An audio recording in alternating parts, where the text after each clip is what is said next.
of God, my Savior,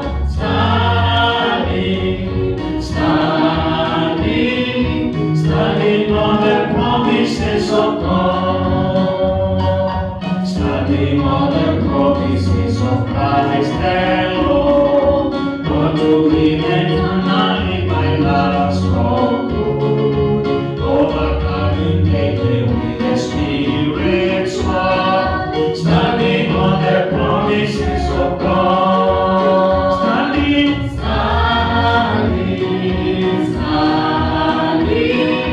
standing on the promises of God, my Savior,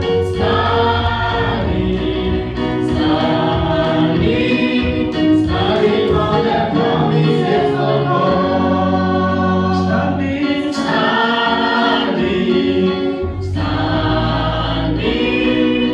standing on the promises of God, my Savior,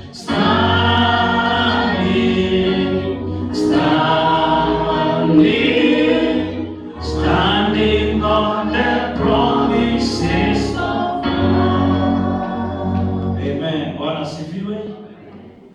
Mwana ni arogosho. Amen. Tukirosho kimwana ni arogosho na hiki. Amen. No ndugira mundu mwana ni arogosho ndorete riweke nguhire geithia mundu cio muriganitie mwire mwana ni arogosho mundu wa Ngai. No murore mwana ni arogosho mundu wa Ngai. Mwire we mwega na we mwega na we muthaka. Now talk to your neighbor. Mwire we mwega na we muthaka. Ngai akurathime na aguturie. Ngai athie na mbere gugwikaga wega. Come on, talk to your neighbor, mwambie Mungu akubariki. Mungu akutende mema. Mungu akuongoze. Mungu akupiganie katika jina la Yesu. Amen. Sasa maana umesalimia mtu mmoja, kama umesimama hapo, salimia watu watano ukiwaambia hiyo maneno. Make sure you move from where you are seated. Hata nyinyi elders, muingie pande hii msalimie hawa watu na hawa watu msalimie elders.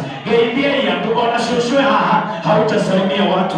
Kwani nyinyi mnagaa hapana, enda salimiana. Ni wakati wa watu kusalimiana. Salimia mtu.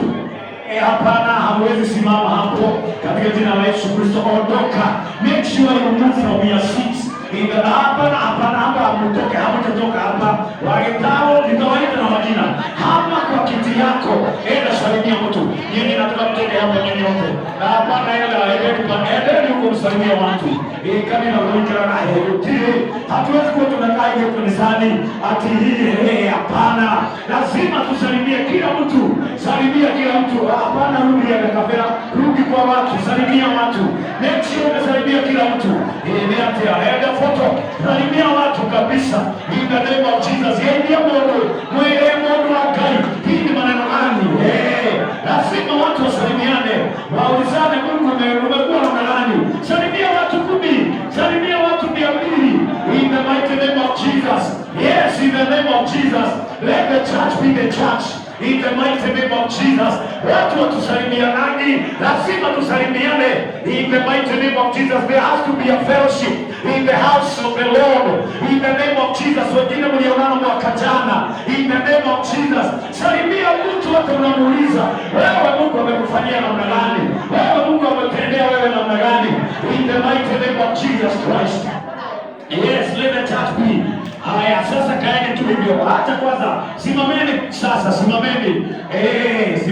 Simameni. Bwana Yesu asifiwe.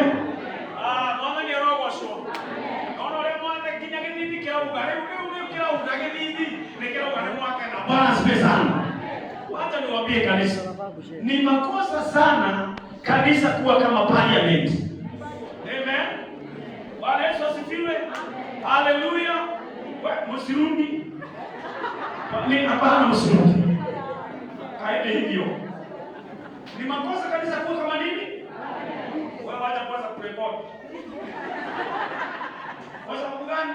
Parliament opposition inakaa pande hii na hiyo ingine inakaa. Kwa hivyo wanaingia kwa parliament wakijua wameingia kuwa rivals. Si ndio hiyo? Ati hao wakipropose, hao wanafanya nini? Wana oppose. Kanisa sio parliament. Hallelujah. Sasa mnaniangalia na mnaani ni kweli. Kanisa si parliament. Kanisa tunakuja hapa, amen. Mambo matatu ndio inaleta sisi hapa kanisani. One, we come here to praise the Lord. Hallelujah. Number two, we come here to hear the word. Hallelujah. And number three, we come here to worship our God with our offerings. Period. Amen. And you know one way of praising our God. You go to Againdia. The Bible says, encourage one another in the Lord. Praise the name of Jesus.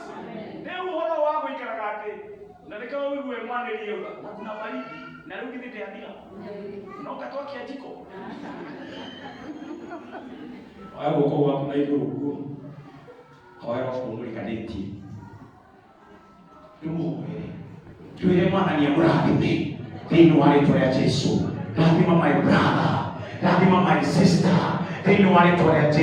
fungua kinywa chako, mwambie Bwana, bariki dada yangu, bariki huyu ndugu, bariki maisha yake, bariki afya yake, bariki familia yake, katika jina la Yesu. Baba wa mbinguni, muinue, muongoze, mtende wema, katika jina la Yesu Kristo. Jibu hata maombi yake siku ya leo. Bariki huyo mtu na maneno mazuri, mwambie Bwana, kutana na yeye, ongoza maisha yake, mwelekeze katika kila hali, in the mighty name of Jesus. Muombe, mwambie Bwana, kumbuka my sister, kumbuka my brother, kumbuka kazi zake, in the mighty name of Jesus. Pray and tell that God will continue to remember that person, in the mighty name of Jesus. Pigania ndugu yangu, pigania dada yangu, kila aina ya vita ambayo imeelekezwa kwake na shetani haitamuona. Twatangaza ulinzi, twatangaza kibali, twatangaza neema ya Bwana, twatangaza ushindi wa Bwana, twatangaza ukuu wa Bwana, twatangaza wema wako Mfalme, katika jina la Yesu. In the mighty name of Jesus, we worship you, King of Glory, kwa sababu unatukumbuka na mambo makuu yako kwa maisha yetu. In the mighty name of Jesus. In the mighty name of Jesus. Sasa nataka tuombe ombi la mwisho kanisa.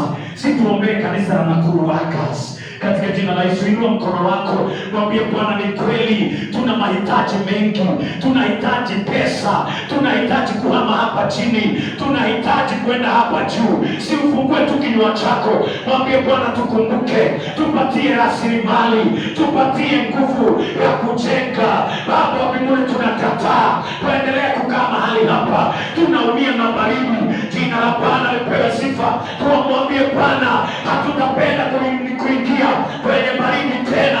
Bwana, tuelekeze mahali hapa juu. Si tumwambie Bwana, tuko na chuma ziko hapa nyuma ya kanisa na hazijachomwa. Wacha tumwambie Bwana, hatuna pesa ndio, lakini achilia pesa hizi chuma ziondoke hapa zimelala, tuzipandishe huko juu zikiwa kama trash, in the mighty name of Jesus. Tukaweza hata kuweka ile ambayo ni mabati tunahitaji, in the mighty name of Jesus. Let's pray and tell God we want this work to continue, in the mighty name of Jesus. We pray for resources, we pray for resources, we pray for resources. Our God and our Father, we pray for resources, that you give us the manpower, give us the resources, God, in the mighty name of Jesus. Release the finances, oh God Almighty. We pray that let there be finances, let there be resources, our Father, in the mighty name of Jesus. Oh God, we pray that you provide miraculously, provide in a special way, in a divine way, my Father. Provide for your God and for your King, in the mighty name of Jesus Christ. We worship you, King of Glory. Unafanya mambo ambayo mwanadamu hawezi kufanya. Unatoa faraja mwanadamu hawezi kutoa. Haufananishwi na kitu, haufananishwi. Sasa Yesu anaweza rudi na kitu kingi, haufananishwi, fananishwi na kitu kingi. Sema wewe ni Mungu, wewe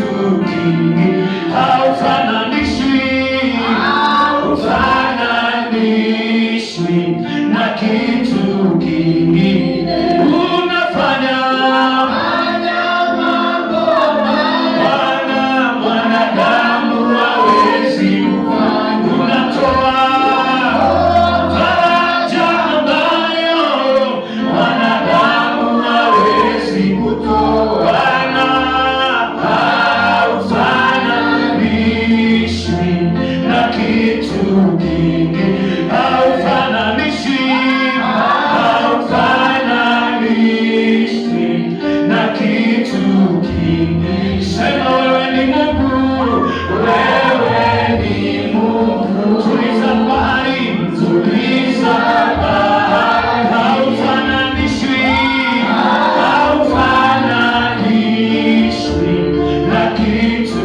kingi, haufananishwi.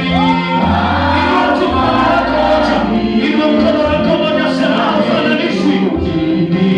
Wewe ni Mungu, wewe ni Mungu, wewe ni Mungu. Mtimiza wa agano, timiza agano. Haufananishwi. Inua mkono wako, sema haufananishwi na kitu kingi. Sema unafanya ya mambo ambayo wanadamu unatoa faraja,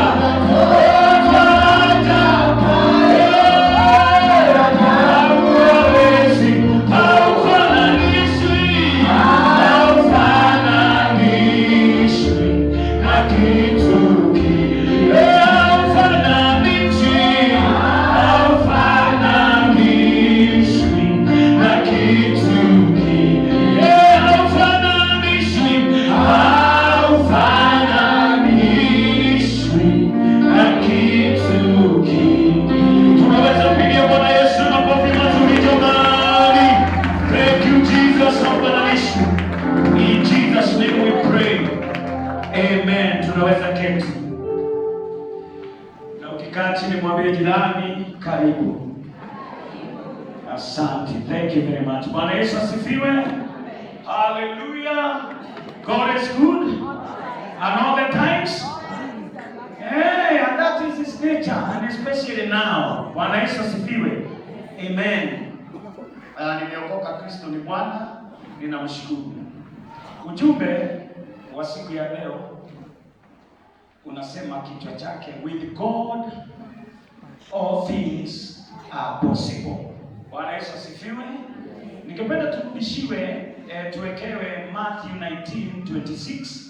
Tusome hiyo ikiwa call to worship pamoja kanisa, because that is where our theme is coming from. Hebu tusome 1 2 3. But Jesus. But Jesus looked at them and said to them, with men this is impossible, but with God all things are possible. But with God all things are possible. Bwana Yesu asifiwe sana. Ujumbe huu nataka tuone vile ambavyo Mungu wetu anaweza tufanyia na yale ambayo Mungu wetu anaweza kutufanyia. Praise the name of Jesus. Na ni kweli uwezo wa Mungu hawezi kulinganishwa na uwezo wa mwanadamu. Praise the name of Jesus. And from the two readings tutaona watu wawili ambao Mungu alihakikisha kuwaonyesha kwamba kwa mwanadamu haiwezekani, lakini kwa Mungu mwenyewe inawezekana. Praise the name of Jesus. Na hata wewe siku ya leo umekuja, it is not possible even with you as an individual. It may not be possible with us as Nakuru Workers Church. It may not be possible with us as Kenyans. But there is an assurance, church, that with God all things are possible. Hallelujah. Praise the name of Jesus. It doesn't matter how hard that situation is. It doesn't matter how painful, how demanding that situation is. There is God who says,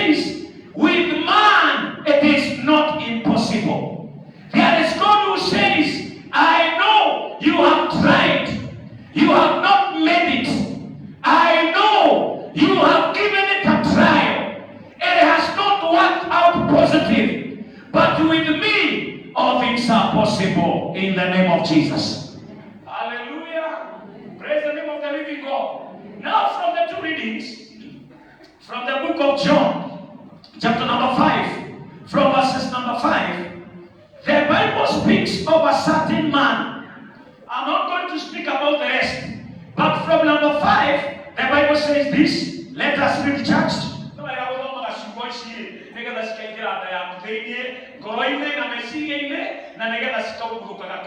Hallelujah. Amen. 1, 2, 3, let's go. Now, a certain man was there who had infirmity for 38. Yes. When Jesus saw him lying there and knew that he already had been in that condition a long time, he said to him, "Do you want to be well?" Sasa unaona Yesu anamuuliza swali. Haya, tuendelee verse number 7. The sick man answered him. Now remember, It is the man who was there for 38 years. The man who was lying there. So he was asked by Jesus, "Do you want to be well? Can I heal you? Can I come in? Can I give you help?" Then the man says, "What?" 1, 2, 3. The sick man answered him, "Sir." hata anamuita saa. Hallelujah. Amen. Ndarame no. Tondũ eciragia no. Chapata ili morehaga. Shikamotika handu kando ya githima. Ile geciria no kando iria ciao. He maybe thought, this other man, he's like any other brother who brings me from home to this well, but he cannot wait until the angel comes and stirs the water, and either they push me for me to receive the healing. Hallelujah. Amen. Praise the name of Jesus. So he said, "Sir, I have no man to put me into the pool when the water is stirred up. But while I am coming, another steps down before me." Hallelujah. Amen. This man gave Jesus the story. Let's go to verse number 8. Then Jesus said to him, "Rise, take up your bed and walk." Verse 9. And immediately the man was made well, took up his bed and walked. And that day was the Sabbath. Verse number 10. The Jews therefore said to him, who was cured, "It is the Sabbath. It is not lawful for you to carry your bed." Sasa unaona Mayahudi na wao wameona jamaa amepokea muujiza, wanamwambia, "Wewe jamaa, sio vizuri wewe ungepona siku ya Sabato, maana kisheria hauhitajiki kubeba gondoro." Praise the name of Jesus. 20 verse 10, 11. He answered them, "He who made me well said to me." Hata una jamaa hata ni Yesu. Unaona hii maneno? Hello. Jamaa hata ni Yesu. He is telling the Jews, The one who made me well said to me, "Take up your bed and walk." Then verse 12, the Bible says, then they asked him, "Who is the man who said to you, 'Take up your bed and walk'?" let's now jump up to verse number 15. We see the answer he gave. Verse 15 of the same. 1, 2, 3. The man departed and, look, verse 14. Verse 14. The answer is in verse 14. Afterward, Jesus found him in the temple and said to him, "See, you have been made well, sin no more, lest a worse thing come upon you." 15. The man departed and told the Jews that it was Jesus who had made him well. Verse 16, the last one. For this reason the Jews persecuted Jesus and sought to kill him, because he had done these things on a Sabbath. Amen. Now remember, the message is, with man it is impossible, but with God all things are possible. Praise the name of Jesus. Amen. Now the man, for that 8 years, He was coming from home, and he was coming from a place full of brothers, sisters, and relatives, members. And they used to help him to pick up his mat. So this guy used to carry the mat.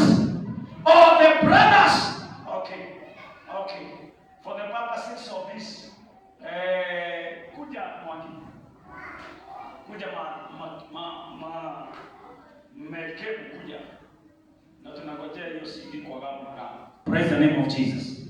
So, I am the lame person, and Mwangi is my brother. He is one of the people who helped the lame person. So the only thing they did good Was to help the lame man.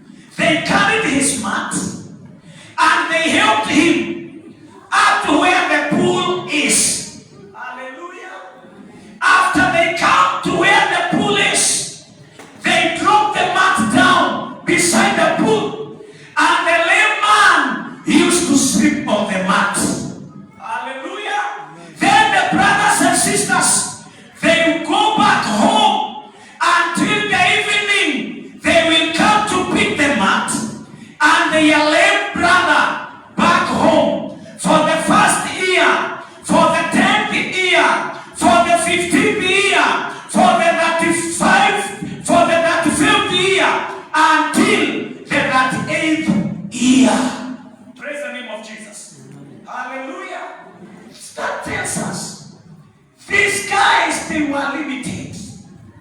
They had only the strength to carry the lame person from home, but they did not have the patience to wait for the angel to come and stir the water. And after he stirs the water, they push, or rather tuwasukume jamaa wao aingie kwa maji apokee uponyaji. So they were also tired. They used to say, for how long shall we continue bringing this man? And I believe amongst the brothers, there were those that were saying, now. Hallelujah. Praise the name of Jesus. But what they did not know, there is a day, the one who breaks the limits will come, and they will bring their lame person from home. But after the day, during the evening hours, they will come looking for him. They will not find him where they put him, but he will be in the temple praising God after the impossibility has happened. Praise the name of Jesus. Hallelujah. So these guys, they were limited. And one day, the 38th year, They brought the man as usual, and they left. Sasa wakarudi. The man was left there with the mat. hallelujah. Sasa naweza rudi kwa kiti yake. Wait until Jesus Passes by. Hallelujah. With them, it is impossible. With us, it is impossible. But when Jesus comes now, We need to have Jesus. Because the man left, we must have Jesus. We'll get Jesus. figuratively, Jesus came. Hallelujah. And he met the man. Thank you for coming. Glory to God. Now you see, now Jesus comes in because of the condition of this man, and he was also limited. He did not recognize that this is not his brothers. This is not among the members of the relatives. He failed to realize the one who has come now, he is not like his brothers, but a different person altogether. That's what am I saying? You better understand your time and season of your visitation. Hallelujah. Elewa majira yako. That pain is not forever. The darkness is not forever. That wilderness is not forever. What you are going through is not forever. There is a day, and when that day comes, it will come with goodies. It will come with a new thing. When that day comes, your history will change to be a testimony in Jesus' name. Hallelujah. So you better have hope and believe in God. So when Jesus came, he met the guy beside the pool. The guy was asked by Jesus, what can I do for you? And because this man was also limited, he was not sensitive enough. He started telling Jesus, you know what? I don't have anyone who can help me to get into the pool when the the angel starts the work. Church of Christ, Jesus is not after your history. He already knows your history. Yes. Hallelujah. Amen. It is not about what you have gone through. It is not about what you are going through. It is not about the pain you are in now. It is about Jesus and what Jesus is speaking toward your situation. Amen. Amen. What is this that Jesus says? Now, the man gave Jesus stories. Then Jesus looked at him and Jesus said, man, pick your mat. Imagine jamaa aliyeletwa. Yesu sasa akamwambia, man, get up. Jamaa aliyekuwa anabebwa 38 years. Jamaa aliyekuwa analetwa. Hangejipeleka, hangejiinua juu. So Jesus commanded the situation, and the situation that the guy was in, and he was told, man, pick up, rise up. He rose up by himself. Jamaa realized, ago yuli, tiare mako the head. I am able to keep. Praise the name of Jesus. Then he was told, pick up the mat. He took the mat. Jesus commanded him, walk. The man walked, carrying the mat. Then Jesus disappeared. It is the Bible. And Jesus disappeared. So the guy looked at the surrounding, the only route, the only direction the man who was healed took. He took the mat. He carried the mat by himself, and he took the direction to the temple. Amen. Thank God he never went back home. He went into the temple. And as he was praising and worshiping, he was asked by the Jews, who made you whole? Let me tell you, when your day comes and there is a change in your life, you will face some discouragements. You will face some discouragements. You will face some battles. But glory be to God, even though you will face them, or you will face or meet them, the testimony will not be moved from your heart.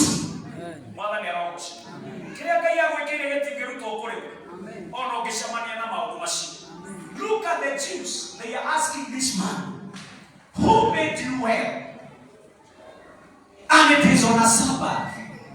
And the Lord of law says, if you are to be healed, it is any other day, but not the Sabbath. What does that one mean? When we are not expecting you to receive your miracle, that is when your miracle is coming to you. When we are not expecting that God can pay you a visitation, that is when God is visiting you and your family. Hallelujah. When any other person is not thinking that you can rise from that particular position you are to a higher level, that is when God is showing up. Fanya jirani yako mwambie, you better be sensitive in the times. Come on, tell mwafanyie na nani mukenda mutikia na mwenye na usho na mukana nijafata. Mwele fanya yeye na kikokora hivi, you better be sensitive. Come on, na kikokora elbow fanya hivi, you better be sensitive. You better be sensitive. Praise the name of Jesus. So the man, he was asked by the Jews, and he said, me, I don't know him, but what I know, he told me, rise up, pick your mat, and walk. Hallelujah. Praise the name of Jesus. That means, pick where, guy. No way, no way, I tell you. Gaka kinga kodo, where? Neki mwana witu, neki rukama kende. Nide alikiana ko. Tuma. Oh. We better be sensitive. Praise the name of Jesus. Now listen, church. The man was asked, who made you well? Listen, church. When this guy received his miracle, what was in his mind? It is no longer a history that he shared to Jesus. Hallelujah. But what now comes in his mind? It is the message of restoration. It is the message of victory. message of greatness. And he said, the one who healed me, he told me to pick up, to rise up, to pick the mat and walk. And his name is Jesus. Hallelujah. So the history and the chapters that this man was known with, they were closed by Jesus. And a new chapter was reopened to the glory of God. Praise the name of Jesus. It can happen to us. It's only we understand that with men, things are impossible. But with God, all things are possible. Praise the name of Jesus. Let's come to the second reading so that I connect 5 points to Kimaliza. Now, Acts chapter number 5, Acts 12, verse 5 to verse number 11. Just come. Mwangi, you are now Peter. Sasa hapa lazima tupate majamaa. Hii demonstration nzuri. So Peter is in prison. Remember our message is with God, with men all things are. With men all things are. But with God all things are. So Peter is in prison. And Herod, nitasimamia Herod, lakini Mungu hawataikubali ikuwe Herod. Amen. Bwana Yesu asifiwe. Yes. Sasa tunataka maaskari. Askari walikuwa wanakaa kama masi. Kuja masi. Hapo wana huma. Askari kama masi. So you see Peter is in prison. And the prison guards are making sure Peter is not coming out of the prison. Why? Because tomorrow there is a judgment Herod will do to persecute who? Church. To persecute who?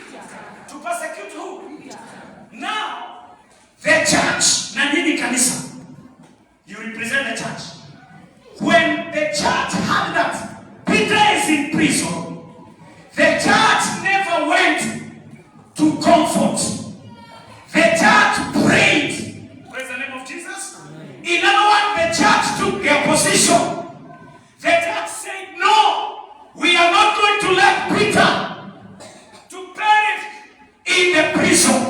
We shall ensure we are calling on God. The church had a revelation.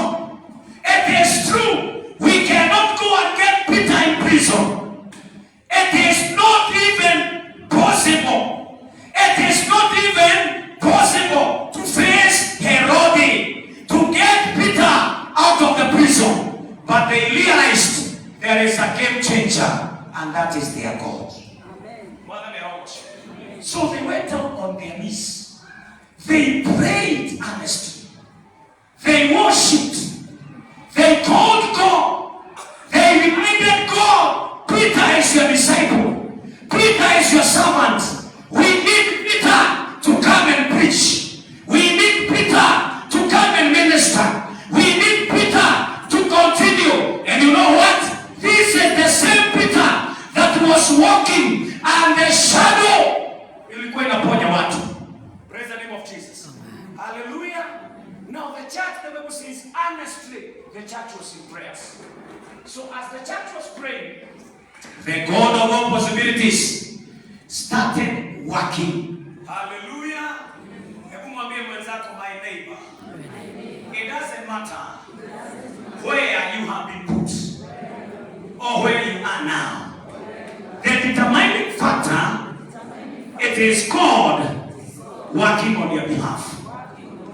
Praise the name of Jesus. So God was working, and one of the things that happened, God caused the jail guards not to realize anything that will be taking place. So number one, the jail guards were in the prison, but their spiritual eyes, physical eyes, and even their sensitivity was arrested by Jesus. Hallelujah. And then the angel came. When the angel came in, he tapped on Peter. Peter was asleep, and Peter woke up. And now, immediately after Peter woke up, the chain break. The man who was tied, he was free. Come on, let's read this. Thank you, maneno yangu. 1, 2, 3, verse number 7, kanisa. 1, 2, 3. Now, Wait. Let's go back to 5. 5.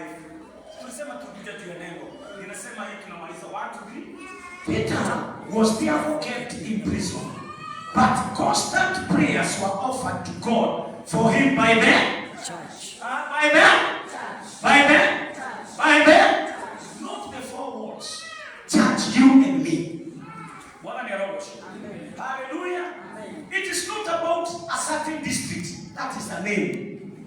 The Bible does not say a district was in prayers. The Bible does not say a certain group was in prayers. The church. Let's continue. Fanya master. 1, 2, 3, church. And when Herod was about to bring him out that night, Peter was sleeping, bound with 2 chains between 2 soldiers. Oh, we forgot another one.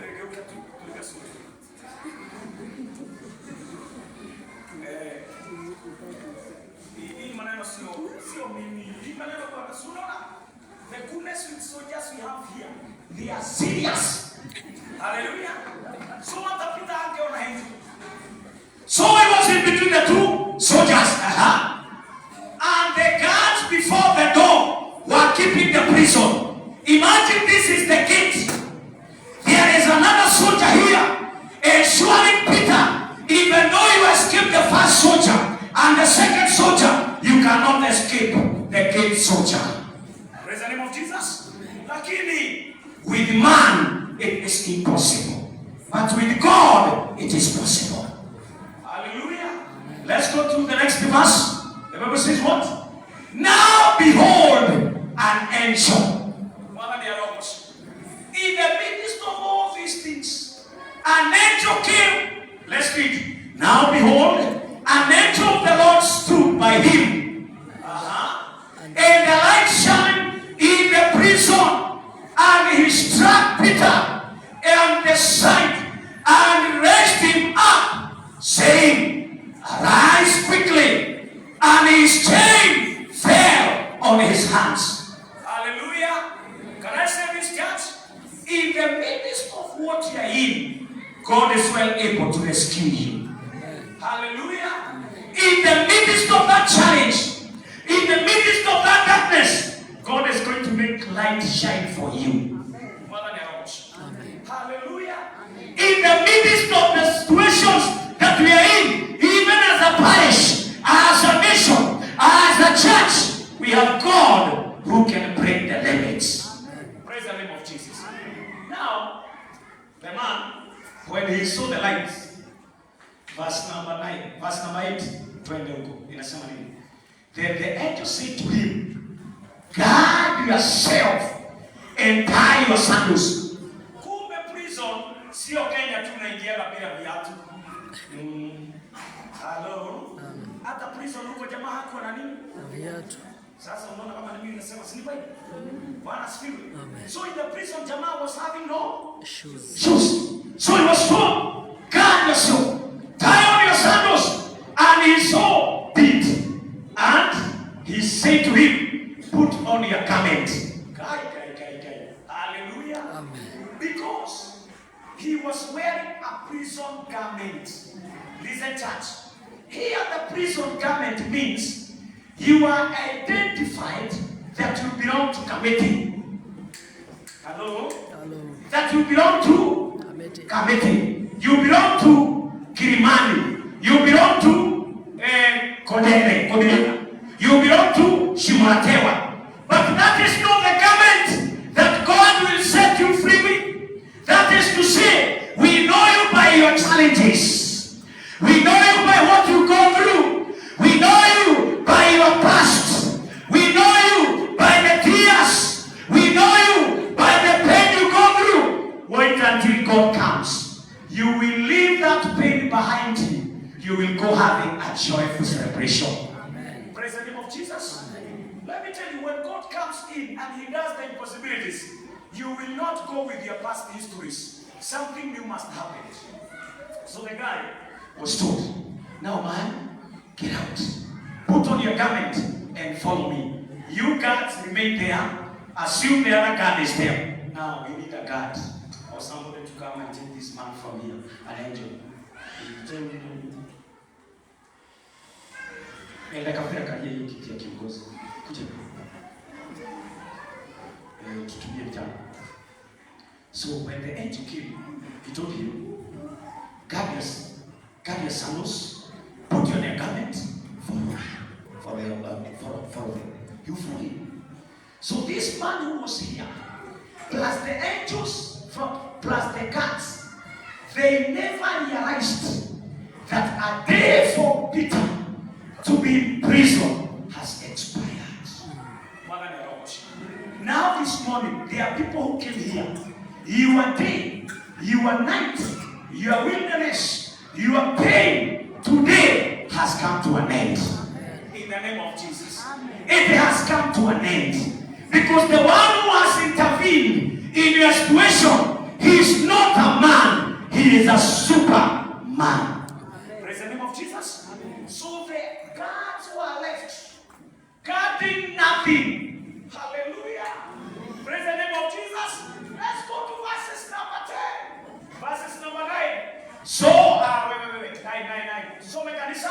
So he went out and followed him and did not know that what was done by the angel was real. Angalia Peter, ametolewa nje ya prison, lakini anaangalia naona kama ni kifumba macho. Hao ndio ukinyawo kage. Mwathani ni tararo umuthi ni gwakia. Mwathani ni tararo shakayo tukuwa umuthi. Yani when God comes in, there are issues that will say it is true. Nima diretiki. Lakini hata kama siamini, Mungu ametenda. Amen. Praise the name of Jesus. Amen. So verse 10. Jamaa kaanza kuona kama ni maono. Then verse 10 we finish. Simsome kanisa hata nini? When they were past the first and the second gate post, they came to the iron gate that leads to the city, which opened to them of its own accord. And they went out and went down on the streets, and immediately the angel departed from him. Now this is what you're going to do. You lead him, then you lead him round, then once you get here, you disappear. You leave Peter there.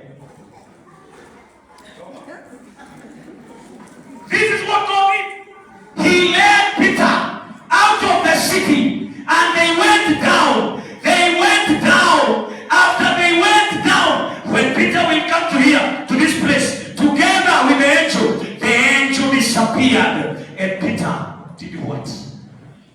The angel disappeared. Then verse number 11. We're going to read that. 1, 2, 3. 11.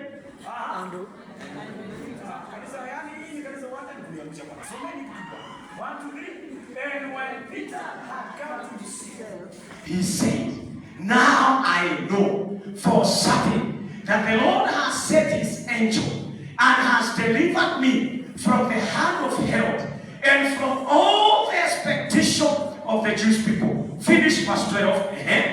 And when he had considered this, he came to the house of Mary, the mother of John, whose surname was Mark, where many were gathered together praying. Hallelujah. Amen. As the lame person did, he went to synagogue. Peter went to a house of Mary. Peter went to a house of Mary. Church of Christ. Now we can give them a clap as they sit. After he has tested such that with man it is impossible, and with God all things are possible, what are we supposed to do? For us to connect with the possibilities, for us to connect with the power that is in God, helping us to work within the possibilities of God, what is expected of us? 5 things. Number 1, we must trust God beyond limitation. Mwambie mwenzako, tumainia Mungu. Sio ngesi jirani yako, mwambie trust God. beyond limitations. Beyond limitations. That tells us you have the ability to believe in God. You have never heard God saying, I am the way maker. I make the way where seems to be none. You have never heard about God subdividing Red Sea, making a dry ground. Church of Christ, seated here we are. We better trust God. What is limiting you today? It cannot limit you when our God comes to bring an intervention. Is it pain? Is it the struggle? Is it battle? Is it challenges? Is it unanswered prayers? Trust God beyond the limits. When we say you trust God, we mean depend on God. Don't try to get option B. Don't try to get other options. Rely on Him. He understands. He is aware. He is planning to come and take you out of that situation. Trust in God beyond limitations. Praise the name of Jesus. We have seen the lame man. He trusted his brothers. He got frustrated. Peter trusted his own strength. He never came out of prison. But wait until the church prayed. The church called upon God. The church started asking God, come and intervene. Come and help Peter out of the prison. Let me say this. It is that particular trust that we have toward our God will make God to say, enough is enough. The battle you have fought is no longer yours. It becomes God's. Amen. Praise the name of Jesus. Amen. Church of Christ, let me say this. The woman with an issue of blood for 12 years, a day came and he said, for 12 years, I have tried by myself. I have looked for healing. But the moment he said, I will go and touch the hem of his garment, he trusted upon Jesus. And when he went, he touched the hem of the garment, trusting God. Her healing, her health was restored back to her. Praise the name of Jesus. What is this that we are trusting God for? Can we continue trusting God? It is true. For 9 years now, we have been sitting here. Since we were in that particular place. For 8 years, we have been praying. Church of Natural Workers, we better trust God. A day is coming. We shall no longer be here, but seated up here. Praise the name of Jesus. Hallelujah. If He did it for a man who was beside the pool for that 8 years, He will do for you. He will do it for me. Waiting for 1 year, 3 months, 2 months, 1 year, 1 week, 3 days. Our Lord is coming. Trust upon this God beyond the limits. Praise the name of Jesus. Don't give your ears to those discouragement statements. Don't give your heart and your mind the attention. It's like waiting your help from the people who bring you to the pool, but they cannot push you inside the pool. Don't be like a guard who was there to prevent Peter out of the prison.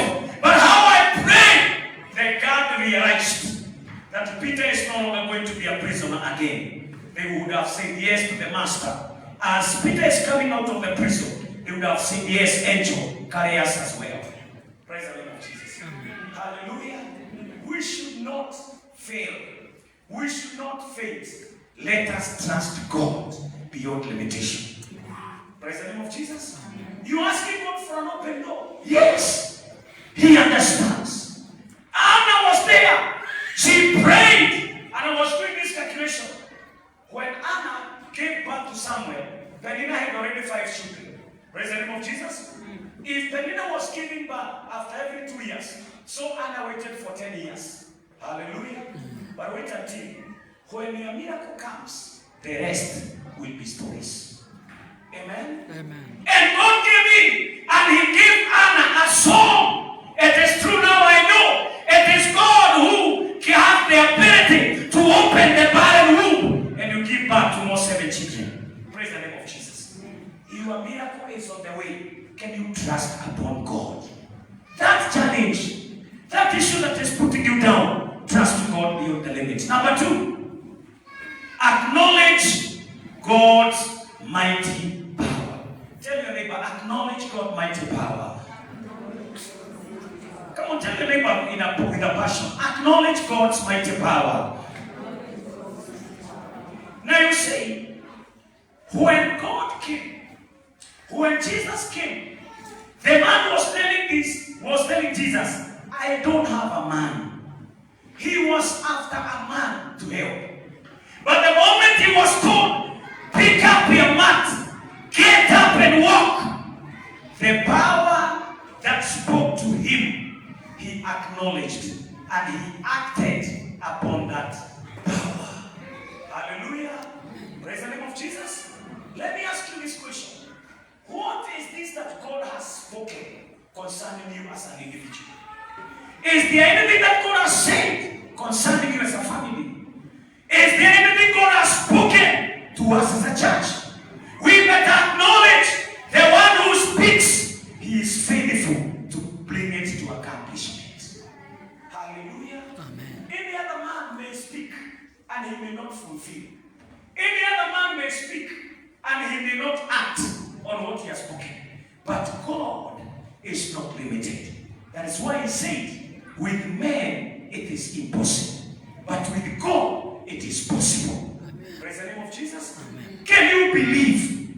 Can you acknowledge what the Lord said about you? The Lord spoke to you that you'll make it. The Lord said that he's not going to die. The Lord said that I will perfect your ways. He is on the way coming. Acknowledge what he said. Praise the name of Jesus. When God spoke about Peter coming out of the prison, Peter was told, Peter, woke up. And Peter woke up. He was told, guard your sandals. And he did so. He was told, follow me. He followed. Let me tell you, the one who says he knows how. Hello? Hello. Hello? The one who says knows how. And if he knows how, he knows the way. Jesus knew the escape route of Peter. It is not about Peter jumping or flying. It is about Peter walking even when the soldiers are on guard. Amen. Hallelujah. Amen. God can carry you out of that situation. Even when the situation is saying, it doesn't matter what your members of the family said, that this is the level you will go. There is a voice that breaks the limits. There is God that says, this is not where you are supposed to be. A higher level is coming. Acknowledge God's mighty power. Unaona wakati ingine tunashindwa Bwana. Unajaribu kuomba maombi haiki simply because hali unaona ikiwa ngumu kuliko Mungu aliyesema pray, ask, seek. For them to pray, seek and knock. The doors, the gates, and what they pray for, it shall be done to them. Praise the name of Jesus. Hallelujah. Acknowledge God's mighty power. Number 3. Believe God beyond doubt. Tell your neighbor, believe in God beyond doubt. Believe in God beyond. Come on, tell your neighbor with a passion, church. Believe in God Believe in God beyond doubt. beyond doubt. Now look at this.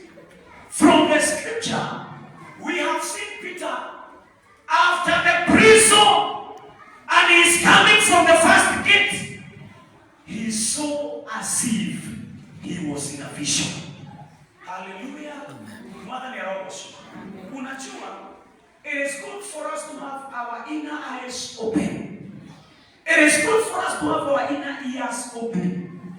So Peter, it's like he was in a dream. But here the Bible says, Peter was thrown, Peter, out of the prison. It's like he was in a vision. But here, the point is, believe in God beyond doubt. Are there voices that tells you, you cannot make it? You cannot advance?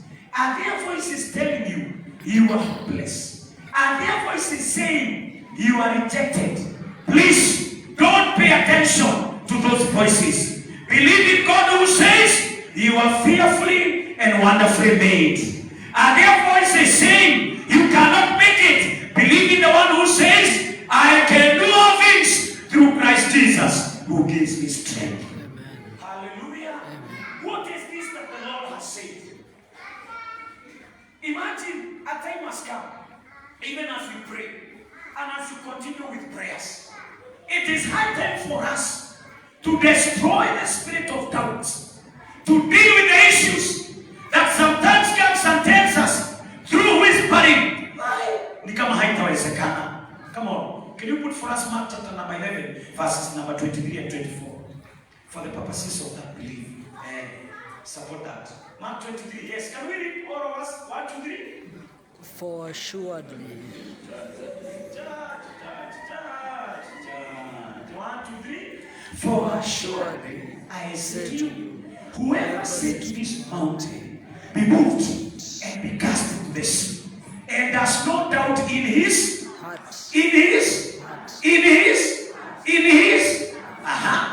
but believes that those things he says will be done, he will have whatever he says, verse 24, the last one.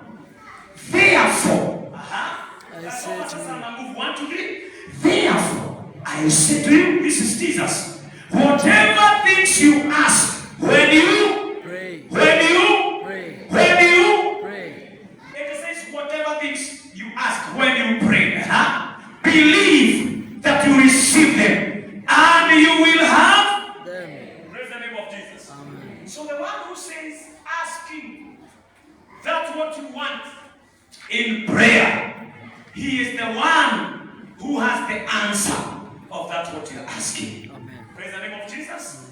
If you're asking God for money, 1,000 cattle on 1,000 hills, the earth and the heavens are his.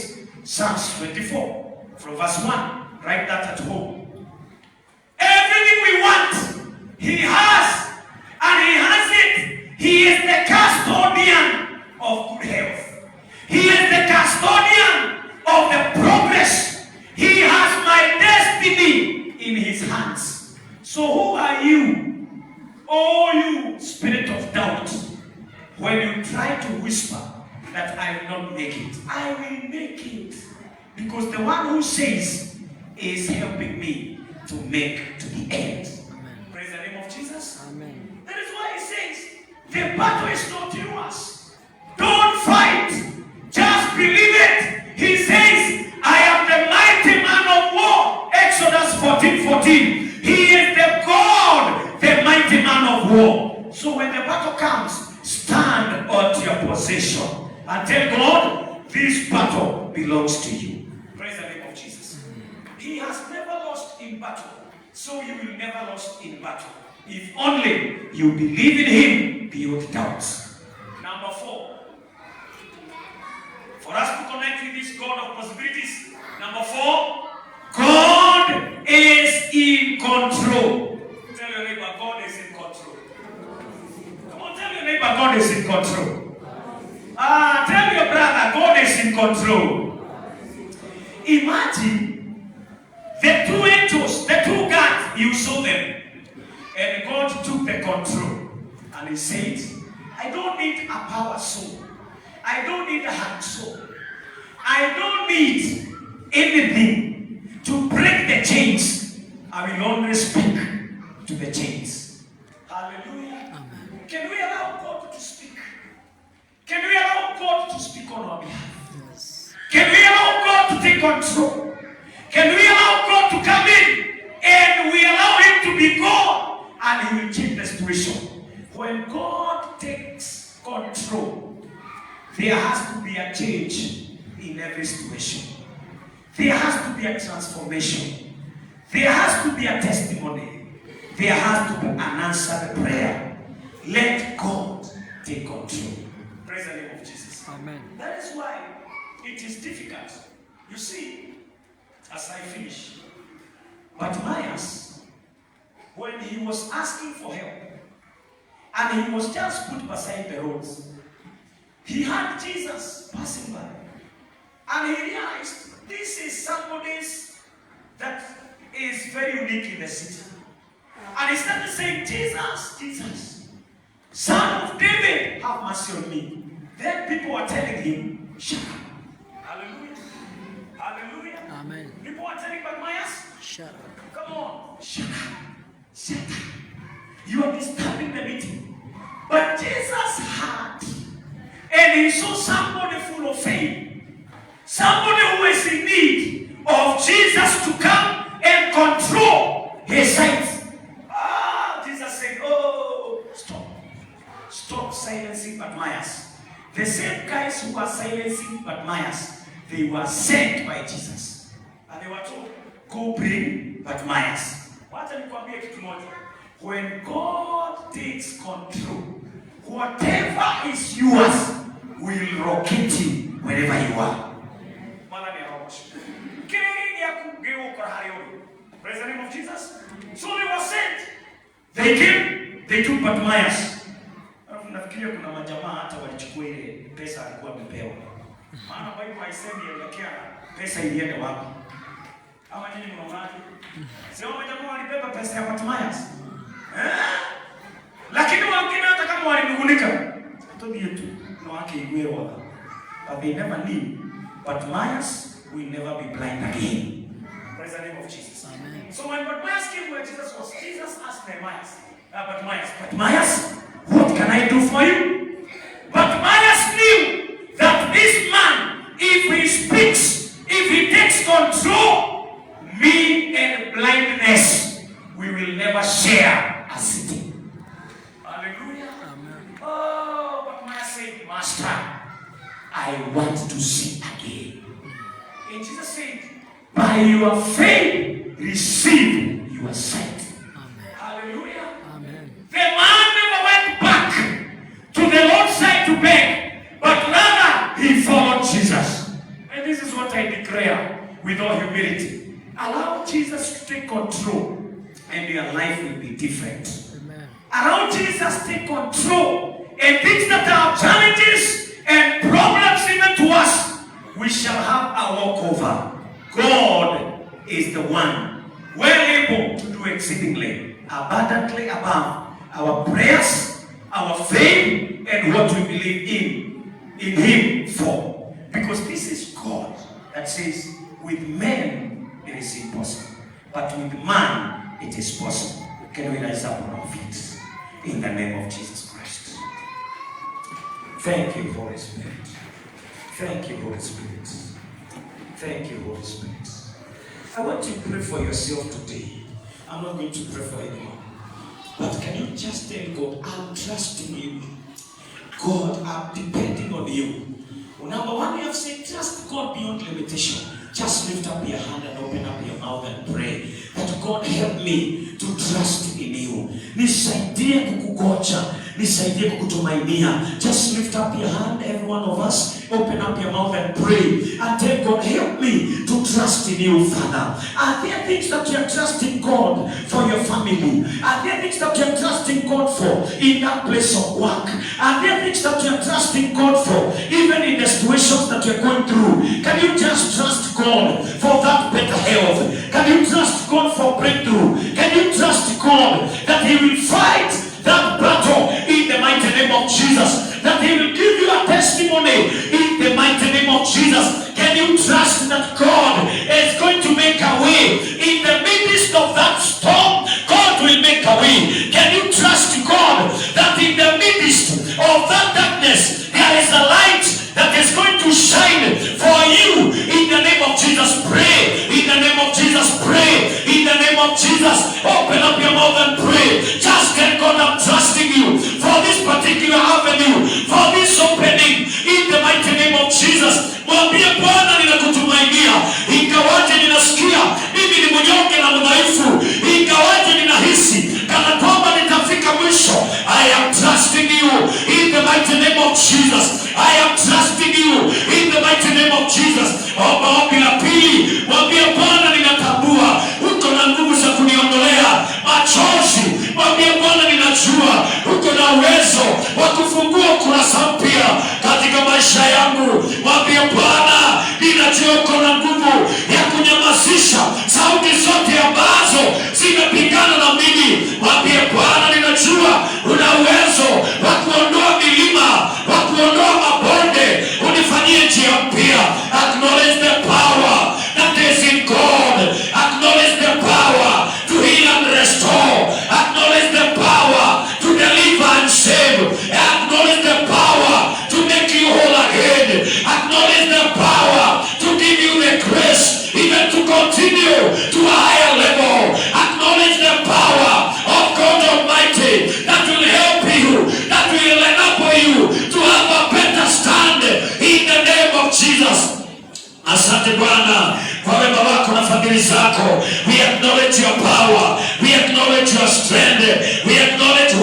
say, we acknowledge that when you speak, you are not like a man you lie, but you are the one who follows after what you speak and bring it into the fulfillment in the mighty name of Jesus. Omba bila mwisho, mwambie Bwana ninakuachia. Take control over my family, take control over our church, take control over my business, take control over my wife's husband, take control over my children in the mighty name of Jesus. Just have an act of believing that God is well able to take control over the things that are challenges, over the things that are like a mountain in the mighty name of Jesus. He is well able, he is well able, he is well able, he is well able, he is well able, he will able, and he is well able, he is able, and he is well able in the mighty name of Jesus Christ. Lord Almighty, take control over our situations, over what we are going through, over our finances. Take control, our Father, even over construction. Take control, our Father, even in the situation that men and women are going through. Take the situation, my Father, by yourself and be a game changer. In the mighty name of Jesus, transform every situation to the glory and honor of your name. We worship you, Father. We praise your holy name. In the name of Jesus Christ. If God brought Peter out of prison, may he send an angel. May his power be present in your situation in the name of Jesus. May you receive according to how you believe in God. May this God come and intervene in your situation. May you have a new chapter in your life. Because the Lord, all things to him are possible. We may be limited, but our God is not limited. In the name of Jesus Christ. What is this that gives you sleepless nights? What is this that is causing your heart to be downcasted? What is this that has caused even your prayer life to dry and to seize up? There is God who can restore. There is God who will take control. There is God of all possibilities. He even spoke to Jeremiah that he is God of all mankind. Nothing is too hard for him. In Jeremiah 32:27, that he is God of all mankind. And there is nothing that is too hard for him. This is God. And you are together with us. You are not born again. Or maybe you have never surrendered your life to Jesus. And today you would love to say, I want to be set free. I want this God of possibilities. That I want to surrender my life to him. I want to have hope in him. You are with us, you are not born again. And you would really love to say, Jesus, I want to give my life to you.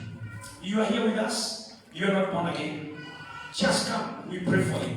You receive Jesus. You are with us. You have never said yes to Jesus. You have been coming to church, yes. You have been into fellowship, yes. But you have never said yes to Jesus. Are you with us? Just come. We pray for you in the name of Jesus.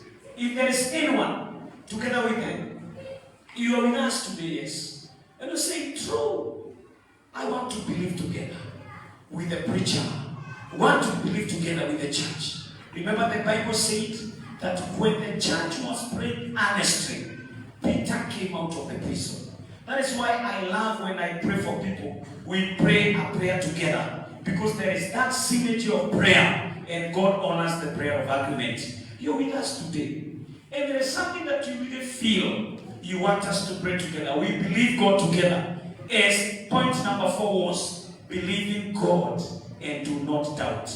You are there is something that you would like us to pray for. No, we're not going to ask you what is this that you want us to pray for. But just come and pray together. Kwa sababu ya mwaminifu. Just come and believe God together. There is this God.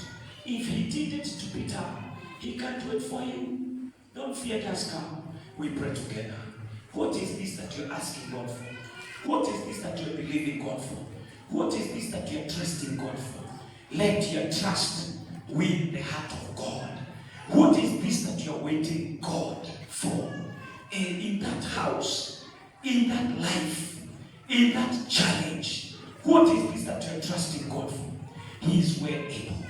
He did it for Peter. He did it for the man for that 8 years. Even to you, you are not an exception. Our God is well able. Elders, unaweza kuja tuinue mkono yetu kwa hawa watu. That is why the Bible says in the book of James, kujeni elders, that James chapter number 1 verse 6, in fact from verse number 9, if anyone lacks knowledge, let him ask. And he says, if you come before God to pray, have faith, and even when one of you is sick, may the elders come and may pray and anoint you, and the Lord will grant you that what is your request. In the name of Jesus. Can you lift up your hand toward these people, elders? In the name of Jesus. Can you just say thank you for what have brought you here? Maybe you're asking God for an opening. Just tell God thank you for giving me an opening today. In the name of Jesus Christ. You are also there. Just tell God thank you for that what you're trusting God for. In the mighty name of Jesus. You are limited. Break that spirit of fear and begin to tell God I thank you because of this that I came here for. I am here to pray, Lord, and to believe in you because of a solution of a certain problem. I am here that you may make a way for me. In the mighty name of Jesus, may this God make a way for you. May this God grant you the desire of your heart in the name of Jesus. May this God give you that solution in the mighty name of Jesus. May God fight that battle. May God fight that battle. May God arise and fight all your battles. May God arise and silence your enemies. May God make a way where seems to be no way. May God bring that wilderness to an end in the name of Jesus. May God make a miracle as it was during the night, as it was during the morning. My God, my Father, look at the faith of these young people. Look at the faith of your children. Our Lord and our God, they have believed in you, my Father. They have come before you. May you answer their prayer. May you answer their cry. May you answer their will. In the mighty name of Jesus, we worship you, Father. We praise you, King of glory. Wipe their tears away. May their darkness come to an end. Give them a testimony. Set them free as you did to Peter. Even to the certain man, after the 8 years, make them to go to the temple and jubilate and have a testimony of what God you have done. May your name be glorified. Father, we decree and declare, as they have come, they go back receiving their testimony in Jesus' name. They will go back receiving their answer. They will go back having their solution. They will go back, my Father, knowing that you have made a way for them. Thank you, King of glory. They have stood because of their issues. Some have stood because of others, my Father. Answer because you are well able to do so. For your God and for your King. In the name of Jesus we pray and we give thanks. Amen. Let's pray a prayer, all of us, church, because of this church. In the name of Jesus. Hebu tuinua mkono wako na tumwambie Bwana, bless us as Nakuru Workers Church. Kwa maneno tu yako mwenyewe, every one of us, tuinua tu mkono wako, fungua kinywa chako, mwambie Bwana, bariki kanisa hili letu. Bariki kanisa hili letu. Unaweza hata sema bariki tu kanisa letu la Workers. Tubariki kama wana Workers. Hebu tuinua tu hiyo sauti yako. Inua tu, fungua tu kinywa chako tafadhali. Mwambie Bwana, tubariki kama kanisa la Nakuru Workers. Tubariki kama vijana wa Nakuru Workers Church. Tubariki kama parokia ya Wema. Tubariki kama wazee wa Nakuru Workers. Bariki elders wa Nakuru Workers. Bariki wa mama, wazee na vijana. Bless us, our Father, in the mighty name of Jesus. Now, let's pray and believe together. Father, in the name of Jesus, with men it is not possible, but you have told us with you all things are possible. This is the assurance that there are things you will do for us, and therefore we are trusting you beyond limitations. We are limited by finances, but we trust you because silver and gold are yours. Father, we are limited somehow by our shortcomings, but we trust you to carry us above the level we are. We acknowledge your power, that you will heal us, you will restore our hearts, you will restore finances. restore the church. You will restore the worship. You will restore the glory. You will restore victory. We acknowledge your power. We acknowledge your power. We recognize that there is no power that can supersede your power. There is nobody equal to you, oh Father. You are the only supreme God, in the mighty name of Jesus. Father, we thank you, for we believe in you without doubt, that we have a testimony awaiting, not only from our lives, but also as Nakuru Workers Church, in the name of Jesus. Therefore, Father, look at our belief and be touched with our belief and answer our prayer, answer our cry, answer our request. Meet with our situations to your own glory. Raise us up a standard. Give us testimonies. And Father, make us more better than we are. We acknowledge that you are taking control. We surrender all to you. Father Almighty, when you take control, you deal with barriers. When you take control, you break the limitation. Father, you're the mighty man of war. Take control.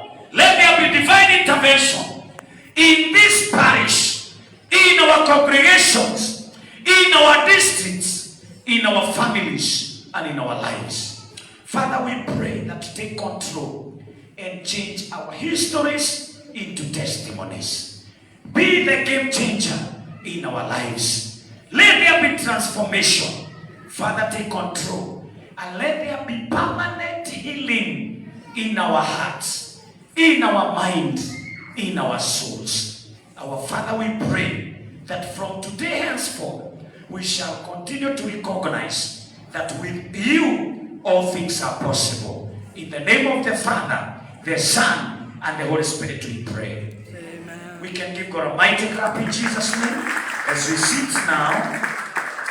In the name of Jesus. We give God a better clap in Jesus' name.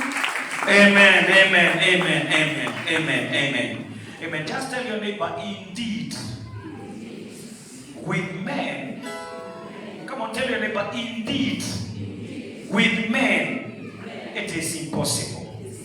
But with God, all things are possible. Enjoy a wonderful week. God bless you. We meet once again. Amen.